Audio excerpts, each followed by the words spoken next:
You can't keep doing what we've been doing the past several decades, which is building a marketing funnel.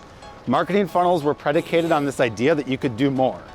You're gonna run ads, you're gonna find ads that work, and you're gonna do more of those ads. Then you're gonna create content, you're gonna find content that works, and you're gonna create more of that content. You'll add friction throughout that funnel to get more buyers into buying cycles. That shit just don't work no more.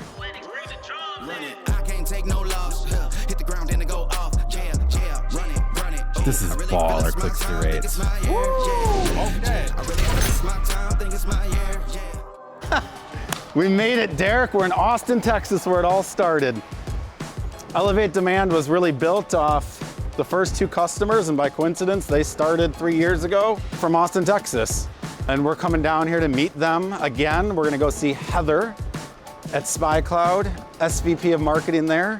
And then we're gonna meet Dana, who just started a new role at a climate tech company. So we're gonna meet both of them again and see how they're doing. And we're gonna talk about really planning for 2024 and the challenges that we're seeing right now.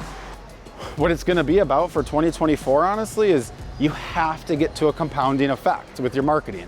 It's not about aligning to revenue, it's not about aligning to pipeline, it's not about splitting the funnel, it's not about all this shit that people talk about where you just do more and you build more and you add more. It's gonna be about building 3 loops to get compounding effects. Each loop has to get a compounding effect, otherwise you're never gonna outgrow your acquisition costs.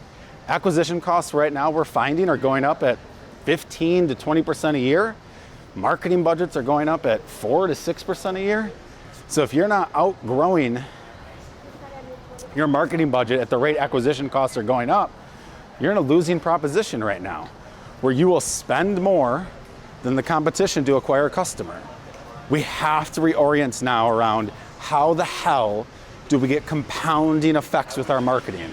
How do we get compounding effects so we get distribution that builds habits of consumption with our target market?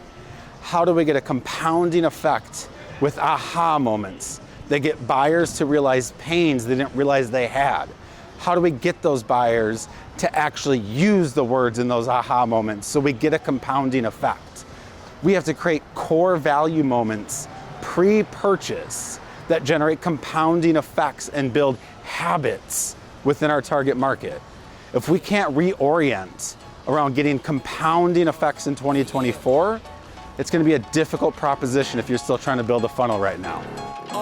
It's just you, me, and the odds. We stuck together, we 2 peas in a pod. The toughest metric right now is acquiring new customers. Yeah, That's the toughest metric. that's true, especially in a macroeconomic environment where you're not retaining customers as long.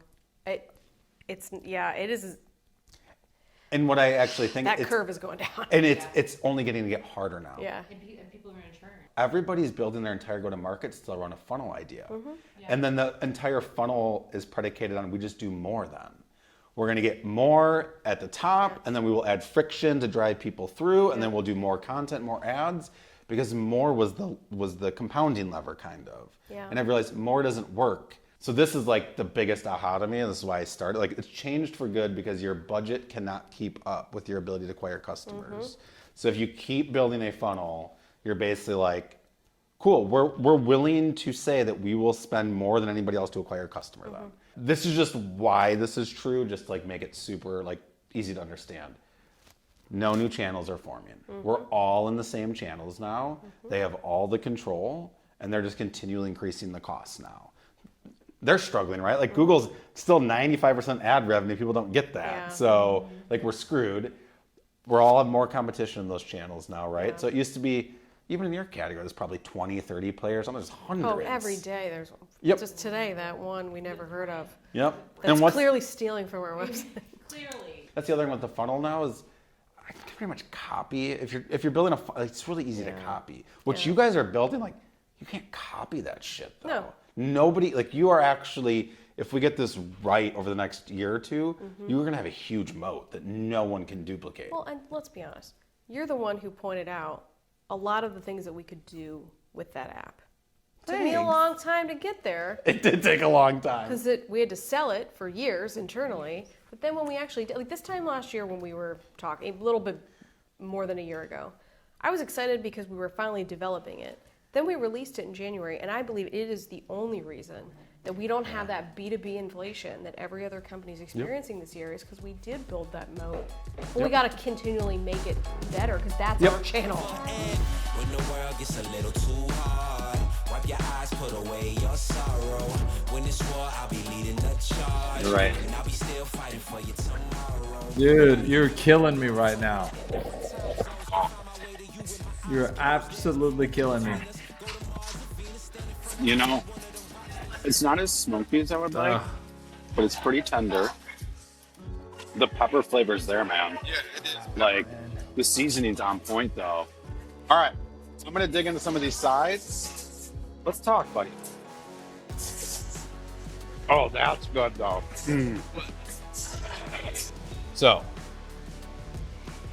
acquisition is literally going to all be about compounding effects at this point. And as part of that, we just sent out our next newsletter. And within that, we went through with Heather this maturity model we came up for acquisition, right?